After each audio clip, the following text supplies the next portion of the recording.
was a thrilling end to an odd season. Deion Jones' pick six caps off a win against the Bucs and a second half that was as impressive as the season's first half was dismal for the Falcons. Where does that leave things for 2020? We'll talk about it next on AJC Falcons News Now. This is AJC Falcons News Now, sponsored by Miller Lite. Here are your hosts, Brandon Adams and former Atlanta Falcon Chuck Smith. Hello everybody, welcome into AJC Falcons News Now, sponsored by Miller Lite. My name is Brandon Adams. This is the former Atlanta Falcon Chuck Smith. Falcons get a win to close out the 2019 regular season against the Tampa Bay Bucs on Sunday. We will talk about that, where things lead the Falcons into the offseason on today's program as well. One quick programming note to give you, though.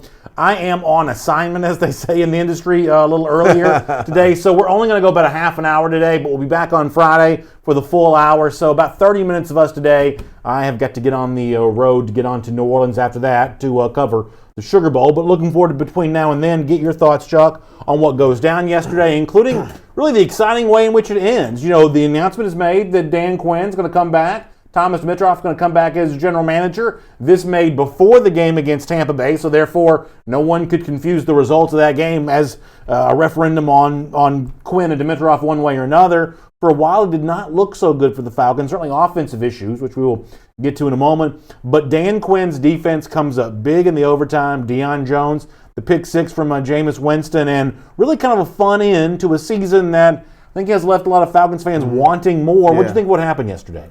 Well, first and foremost, I thought it was an incredible ending to a Falcons season, like one we haven't seen in a long time, particularly when you see a coach where Dan was in the first half of the season. Then look at what happened to end this game. Yeah. A guy they drafted, a first-round draft pick, a defense that has been maligned, been the conversation in the first half. I mean, people were talking about the Atlanta Falcons defense historically bad, right? Mm-hmm. So now you look at him in the second half. Dan, they keep fighting. They keep, as they say, sawing wood. You get to this last game, the week of, they say your coach is coming back, and you get an interception in overtime for a win by one of your young studs, and it leaves a memory right now in Falcons fans' eyes and people around the league. Now, the narrative from the first half has changed. The players are feeling better. The fans are feeling better. And guess what now? The Falcons have created a storyline and now a timeline for what the marketing and promotion will be for next year. Yeah, I think they helped themselves. I mean, the Falcons, this team helped itself more than any of the other teams in the Dan Quinn regime that were having bad seasons because of a win like this. Yeah, I think that. I mean, listen, I'm as skeptical as anyone of the fact that you're going to be able to take the good end of this season into the next season. I think the beginning of the 2019 season certainly argues against that, based on the way the Falcons finished the 2018 season. But because you did win this game, it makes it a lot easier to validate the decision to keep Quinn and Dimitroff. Even if that's short-term thinking, even if that's results-oriented thinking, the fact that they were able to go out and finish the regular season with a win, it makes it a little easier to swallow the decision to keep Quinn, the decision to keep Dimitroff, especially given the fact that it's a defensive play at the end of this game that leads the Falcons win. From a branding standpoint, from a symbolic standpoint, it just kind of helps all of the process. Yeah, it does. And again, I talk to you from a player standpoint. You couldn't have a better ending. Right. I mean, I'm talking about the guys were sitting in their locker room. I already know the feeling. They were sitting there with their heads down at some point and then coming up and like taking a deep breath and saying, yes, amen. Mm-hmm. I mean, they were slapping high fives and celebrating because it wasn't as much, I would say, about the first half. I think it was about that we did it. Right. I mean, when you think about it, I'm just telling you from a team standpoint, take out Dan Quinn, this is a hell of an accomplishment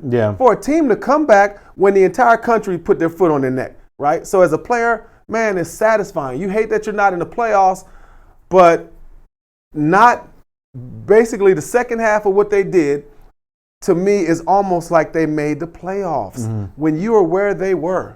Coach, I mean, literally everybody getting questioned, because think of some of the things that were said about these guys.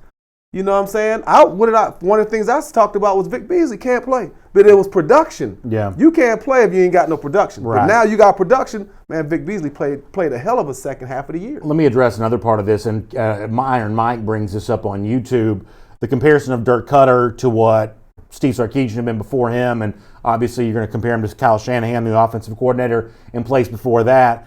I really find it amazing that in all the discussion of the decision to keep Dan Quinn, the decision to keep Thomas Dimitroff, the decision to promote Raheem Morris defensive coordinator. It's almost like the Dirk Cutter part of this has just been completely glossed over. And Quinn has said that he's inclined to keep Cutter. I don't know if that's an official announcement that Cutter's coming back, but inclined to keep him would suggest that Cutter's going to remain for 2020. And yesterday was not a good day for the Falcons offensively. And I've told you this before, Chuck, that for as much as we fixated on what Quinn has or hasn't been doing with the Falcons defense, the Falcons' biggest problem is not getting as much as they can out of Matt Ryan and not getting as much as they can out of the receivers, including Calvin Ridley when healthy and Julio Jones. This offense at times leaves a lot to be desired. Yesterday in Tampa was certainly for me an example of that. Really struggling in the red zone. Go back and look at those plays ran in the red zone for the Falcons on Sunday.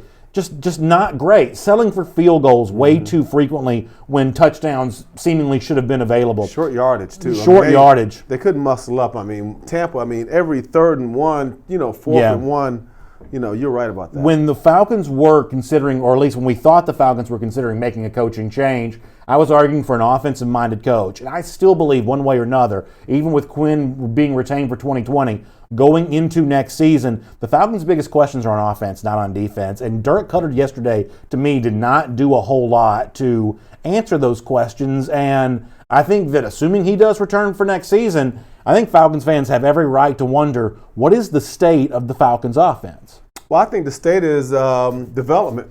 I think the Falcons now go into the second half trying to develop the weapons and hoping Dirk Cutter has a plan, as well as the rest of the offensive staff, as well as Dan Quinn having his input on what worked good and what needs work, right? How to fit guys in, how this thing should work together. And also part of that offensive development has to be, you got to hope that this offensive line develops. Yeah. Because, yesterday part of the storyline was this. The offensive line struggled. They played against a good defensive line, but the offensive line, they had some challenges. They had some plays here and there. It was Freeman, I saw in the first half some pretty decent runs. But I think Cutter is coming back. Most coaches on a 2-year deal. I don't know that, but most of the guys do have 2-year contracts. But you can't hire him, in my opinion, for 1 year and not give him a chance for the next year. That's the commitment I believe you need to make as a coach, and I think that's what you're hearing from Dan. Let me get a few comments here. Alex Pema on Facebook, and I hope I pronounced that correctly, says, as long as Dimitroff's the GM, I'm not going to attend a Falcons game.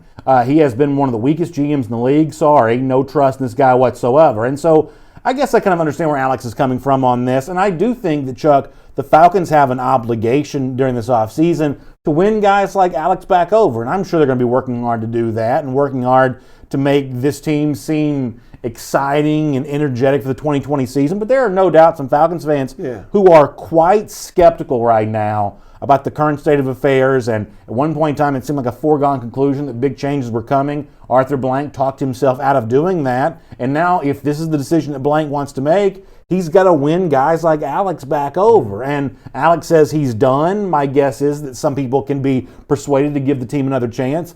But over the course of this offseason, persuading guys like Alex, who just commented on Facebook, to kind of buy in for next year, that's a big job facing the Falcons right now. Well, now everybody's not in line and saying, hey, man, we're glad he came back. This is still a fan base somewhat divided, right? You know what I mean? From that standpoint.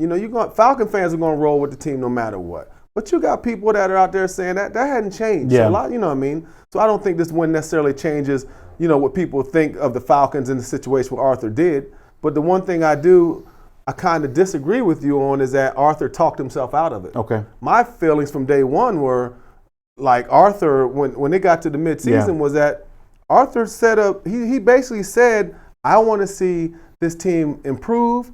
I think there are things that we can improve upon. He kind of talked about Indianapolis having a great second half last year, making the playoffs, even though they don't this year. But I just think that he already believed in Dan. He already saw things that can be fixed football-wise. And I just think when you hire someone, I know loyalty is hard in football. I know it's really hard because everybody wants to win it now. I just think they feel like, we got to stick together in this thing because is Ron Rivera a better option than Dan Quinn? I don't know. Is Mike Mularkey a better, than Dan Quinn option? In my opinion, no. So I just think, Arthur, I don't even think he rolled the dice. I think Dan Quinn was this guy all along. Let me read this from Gary Reed Jr. I think it's kind of interesting. He says, Matt Ryan needs a stud running back, like a Saquon Barkley or a Nick Chubb or an Ezekiel Elliott. Building the offense around him will show how good Matt can be for the next 6 to 8 years of his career. Those are interesting names, and one of the names that does not get mentioned there is Derrick Henry from the Tennessee Titans. And Henry yesterday goes on kind of a tear of carries to be the NFL's leading rusher. But think about this for a moment.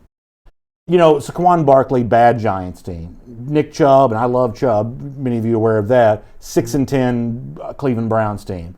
Derrick Henry, big performance, make the playoffs, but the Titans are just an 8-8 team. Those are your stud running backs. When you look at stud running backs on bad teams, is the notion of a stud running back overrated when seemingly, at least in terms of the top running backs in the league right now, they don't seem to be contributing to wins all that much? Yeah, I think it matters on who your offensive coordinator is. I think it matters a little bit, too, also where you play at.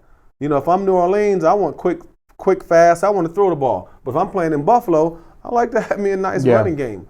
But the running back, to me, you run the ball for toughness and to keep guys off balance, right? That's me. Running the ball is about toughness. So I want to be physical. I want my offensive linemen, Lindstrom and McGarry, I want them to be able to come off and fire off on and knock guys around. But in NFL, you throw for touchdowns. Mm-hmm. You run the ball for toughness and physicalness and to control the tempo. Right. You throw them for touchdowns. And control the clock late. Running is late. Exactly. But to me, it's not as much about a running game. I want a complementary run game. But think about this, though. When Freeman, in the last couple of games, when they've gotten any kind of yards, it's helped Matt Ryan with play action pass. Yeah. First half of the season, the running game was absolutely abysmal, and Matt Ryan had a hard time with play action pass. But, everybody, I'd love to get, Swift out of Georgia. Yeah. I'd love to have a Henry. Right. But look at these teams. Look at San Fran. Yeah. They've got a potpourri of just, Coleman, other guys. You know what I mean? So, to me, it's you don't necessarily have to have that top guy. You got to have that offensive line. Here's what's coming up. We're going to talk about the Falcons in the NFL Draft. We're going to get more of your comments. It's AJC Falcons News Now, sponsored by Miller Lite. That's Chuck Smith, the former Atlanta Falcon. My name is Brandon Adams. A little bit of a shorter show for us today, just a half hour, but we'll be back in our normal spot Friday at 1 p.m. We'll take the full hour, including plenty of your comments coming up then. All of it sponsored by Miller Lite, the official beer of the Atlanta Falcons. It tastes great, and it's just 96 calories. So with the win yesterday, there was a cost. Falcons do drop in the NFL draft pecking order for this upcoming April. In fact, let me show you where Atlanta lands. At 7-9, Falcons now in the number 16 position. One of our producers, Michael Carvel, not happy about that. Thumbs down. To give you an explanation why Atlanta ranks so far below the other 5 teams who also finished at 7-9, Atlanta had a relatively strong strength of schedule. So Atlanta was always destined to lose tiebreakers. Would have lost tiebreakers to both Jacksonville and Cleveland had it lost yesterday in the 6-10 spot, and loses those tiebreakers in the 7-9 spot there as well. It's just kind of bad luck. The NFL seemingly punishes teams who play strong schedules when it comes to a draft order with the same record. So Atlanta at 16. Now, let me see if I can put a sort of a happy face on this a little bit. There's a huge line between, like, say, the first 17 picks and the picks that come after that in terms of likelihood of choosing a successful player. The actual truth is picks 15, 16, 17 probably produce successful NFL players more often than the average fan probably realizes. So Atlanta is still in a position to get itself a starter and have a relatively strong sense of confidence that that's exactly what this draft will produce. But for a lot of people, seeing Atlanta at 16 as opposed to where it could have been, which is like at 11, that's obviously a pretty big disappointment for many. How big of a disappointment is it for you? It's not a big disappointment to me at all. I'm big on, sometimes you find guys that are later that are great players. Sometimes you find guys that go higher. We've seen great monumental busts that were 1, 2, or 3, or entirely through. So I just think the Falcons, since they're a team right now, I'm drafting for need. I'm not going with the best available. I'm looking need, but if the best available is there. But to me, all right, I need a safety. Yeah. I need a pass rusher. Yeah. There are going to be guys there because in this draft, to me, there's outside of Chase Young and looks like Burrow to me. There's those guys are head and shoulders over everyone else. Now, I will say this though, the Falcons will have a lot of options. Mm-hmm. At the non-traditional position, they don't need a quarterback, right? So, am I taking a running back that high? No, so that's out of the picture. So as I'm looking at the Falcons, there's going to be some D linemen there, there's going to be some rushers, there's going to be some corners, there's going to be some safeties.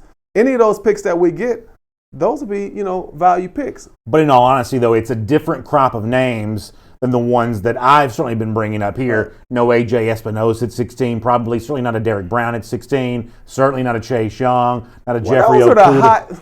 But what I'm saying, though, is like when you fall to 16, I agree with you. You can get a good player at 16. Totally agree with that. However, it is a different crop of names than those like big bold print names that I've been mentioning. Just fair or not, that we got to start shopping a different aisle now. But being fair to the process, this Falcons team talent, there was no way they were going to lose 3 games. I mean, you've said that and you're right. You've said that and you're right. I mean, we can sit here and we want them to lose, but the Falcons, there was no way on this green earth the Falcons were going to have 2 wins. Yeah. So the guys you're talking about, Brandon, are the 3-4 wins. You're right. I'll just tell you within itself, the Falcons' schedule within itself, with being in the division we were in, looking at some of the teams that we played that they should have beat earlier, that they had on the rocks. You know what I mean? That's right. So I hear what you're saying. I hear what you're saying. To me, Aaron Donald went 13 or 11 or 13. So, I mean, and again, okay, let's give another good example. Todd Gurley. Mm-hmm. Todd Gurley went, what, 7 or what did he go, 8 or 9?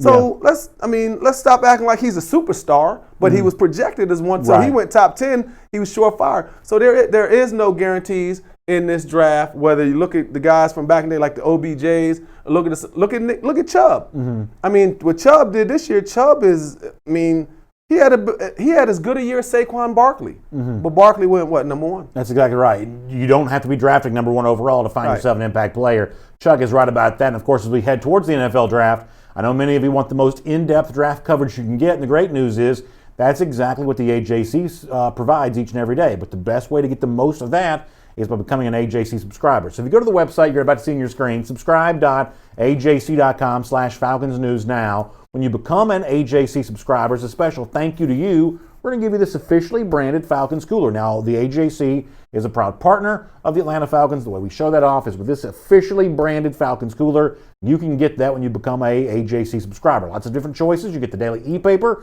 sent right to your device. Sunday home delivery if you want that, plus the e-paper, or if you want the 7-day print. You get all of that, or all those options available to you as an AJC subscriber, but you've got to check out the website, subscribe.ajc.com/Falcons News Now. All right, it's AJC Falcons News Now, sponsored by Miller Lite. Let's take a lot of YouTube comments here for a moment. Kay Green says he likes Sony Michel better than Leonard Fournette, and Nick Chubb better than Leonard Fournette. And both of those are examples of guys who got drafted a good bit later. Now, I don't want the Falcons to draft a running back at 16, but I get the point that you all are making. Yeah, again, to me, this Falcons team needs to air it out. And, the thing I do like, Falcon fans, the Falcon fans are hungry. They want to, get the best. Look, you can't want to win, be Super Bowl ready and still getting picks in the top 3. Yeah. I mean, you know what I'm saying? Right, that's right. So, but again, the draft, the Falcons are in a good position, but to me, you already got all these dudes. Yeah. Now you just got a few guys you got to fill in and try to get back to the top. Couple notes. Rocky Ramsey says that there's some mock drafts out there that say A.J. Espinosa could fall down to the Falcons, so we'll follow that. Terrell Jennings also mentioned Christian Fulton, one of those LSU defensive backs. And by the way, LSU is good. They are good. They are really good. Anthony Wright says we can draft a pass rusher in the first round and a stud running back and a left guard with our 2 second-round picks. And, Anthony's point also kind of reminds me of what I've also seen in the comment section from other people, which is, hey, can you trade up and go get a Derek Brown or somebody like that? I'm a big believer that the one takeaway the Falcons ought to have over the last few years is they've traded up too much. One of the reasons why they have holes in the roster right now is every time you trade up, that's a fewer number of players you get to draft overall. So, listen, I love Derek Brown at Auburn, even though he, plays for a rival team from my favorite team. Derek Brown's a guy you got to have great respect for. I'd love the idea of him being in a Falcons uniform, but if you're a Falcons fan, I don't think you can pay the price of any of those type of names.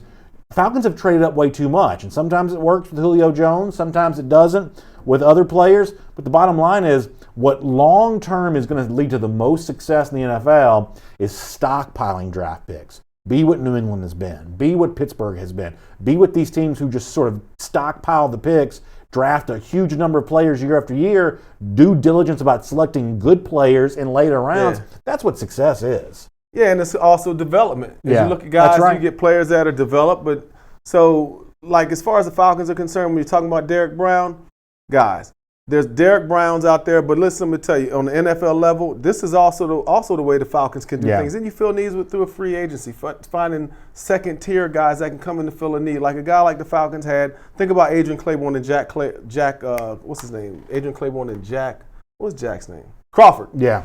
You know, guys that have filled in. But the Falcons, there's no way, again, they were going to get a Derek Brown. But let me just say this. The mock drafts you're seeing now, things are going to change quick. That's true. You got the All-Star games coming up. That's a great point. Look, remember this. NFL coaches, they ain't watch no film. Yeah. All this been going on is advanced scouting. So what they're seeing is, they're just seeing scouting. Dan Quinn and those guys have, not speaking for them, but I can tell you this.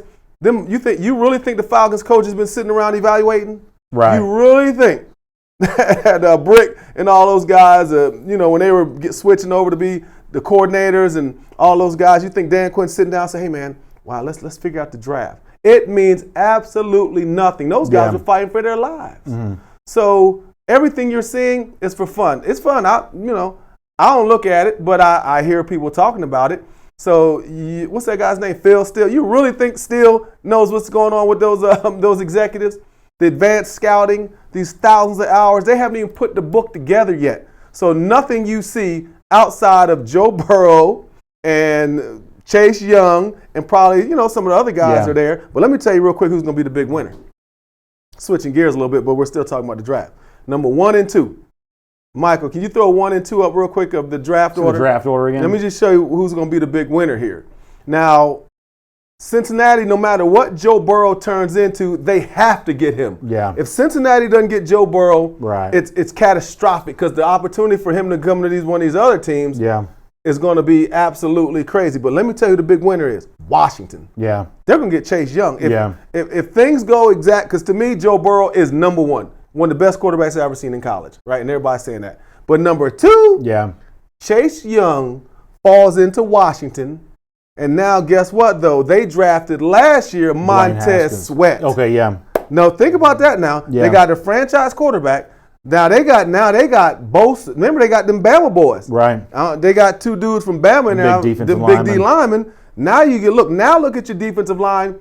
Your organization, things can change quick. So it looks like by default, Cincinnati is forced to take Burrow. Washington might get the best pass rusher we've seen in quite some time. And the rumors out there, maybe it's set to become official. It looks like Washington has tabbed Ron Rivera as its next coach. Boo for them. I don't like Ron Rivera. Defensive-minded guy, though. I mean, I like that, but the one point you made on, I guess it was whatever show we did last, when you compare Quinn to some of the guys that are going to be hired, certainly there's not Mike McCarthy and Rivera, some of the names that are out there. None of them seem all that much more exciting than Quinn, but Rivera is universally respected. Mm-hmm. My only point here is when you talk about adding a Chase Young to some interesting defensive talent, defensive-minded coach in Ron Rivera, all of a sudden that's kind of an interesting formula that the Redskins are kind of putting together. No question. I mean, then you get, Haskins doing his thing, but I remember, this is football dislike, not personal, right? But I don't like Rivera as a coach. I understand. I need a little, I'm looking at what he's done. I mean, he was there, and I just think I'm big on getting this new talent. Yeah. I mean, the NFL is recycled. It's nothing but a gang of old guys getting recycled by their buddies who keep recycling. I'm just telling you. You guys get fired, they get hired as executives, they pop back up. So I'm a little frustrated with that, because it seems like the teams, like an Andy Reid who's kind of, gets an Eric Bieniemy. Yeah. And changes. He used to be the play caller at Philly. Then he kind of open-minded enough. So like Andy Reid, his career was saved by a young guy, in my opinion, Eric Bieniemy. By the way, Chris Davis on Facebook says, when it comes to what the Falcons need to do in the draft, he says, we need to focus solely on a solid offensive line. I'm tired of not addressing the issue. Ryan needs protection. The run game needs to line up open holes. We do that, then success is going to follow. So I understand where Chris is coming from, but you have to admit, Falcons have tried to address this. They drafted 2 first-round offensive linemen a year ago, trading back in for McGarry, but also drafting Chris Lindstrom. Now, yesterday, Lindstrom probably didn't have a great day against a good Tampa defensive line, but for the most part, Lindstrom's been a success, and McGarry's gotten experience, if nothing else. So while the Falcons' offensive line has left a lot to be desired, Matt Ryan took a bunch of hits this year, as much as any Falcons quarterback probably ever has for a single season. The frustrating part about that is you can't say Atlanta hasn't tried to address the issue, spent big bucks to keep Jake Matthews, spent big bucks to bring in Mack a couple years ago, left guard. They've even attempted to do something there.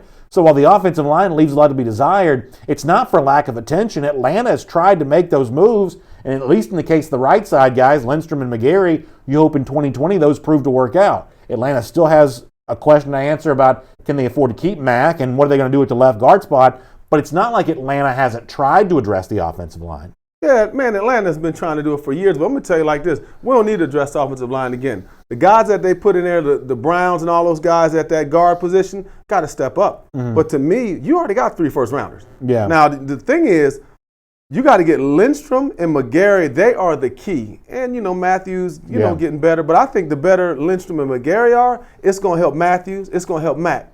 Because Mack, I'm still watching Mack riding Vita Vea's shoulder. Hey, Vita Vea was humping like Reggie White. That's a good defensive line. Yeah, but I'm just saying, man, you get Vita Vea is something to handle. But Falcons, and they did what they needed to do. But I'm not addressing all Jason Pierre-Paul, tough to block too sometimes. Yeah, you ain't lying. But look, what else? What are you gonna have? 5 first rounders on the offensive line? We already got 4? Right. But again, the 3 that were drafted. It's just about development. Mm-hmm. Jake Matthews will continue to get better. God, look, you still have the right. There is a improvement curve. You know what I mean? Yeah. So someone sitting out there saying, Chuck, you don't know what the heck you're talking about. Well, maybe not. But I will say this. If you work hard, you can get better. That's right. And to me, I believe that when you look at some of the players on the Falcons team, you work hard, you're going to get better. So, success is rewarded by guys who work hard. So I think Jake Matthews still can get better. It's AJC Falcons News Now, sponsored by Miller Lite. Miller Lite, the official beer of the Atlanta Falcons. It tastes great, and it's just 96 calories. Shorter show for us today. I've got to get on the road here for the Sugar Bowl, but I do want to take care of a couple pieces of business before we go. Let me first of all see yesterday's scores, how the regular season comes to a conclusion for the NFL here this year.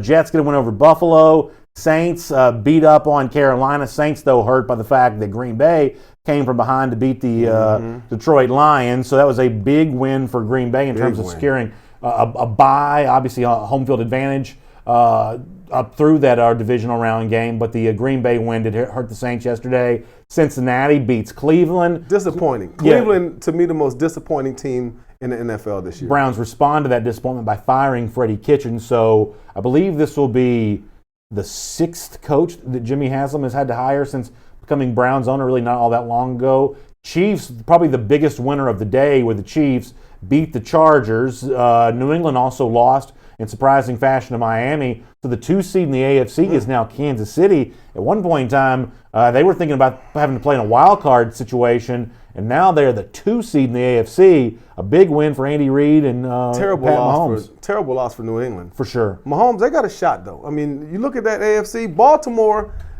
right now, regular season, they've been those guys. But we'll see. I'm not 100% sold on the Ravens. Dallas beat up on Washington, but that win was meaningless because Philadelphia won the NFC East by beating the New York Giants. Giants have also fired Coach Pat Shurmur here. He got fired too? Yeah, Shurmur's out for the Giants.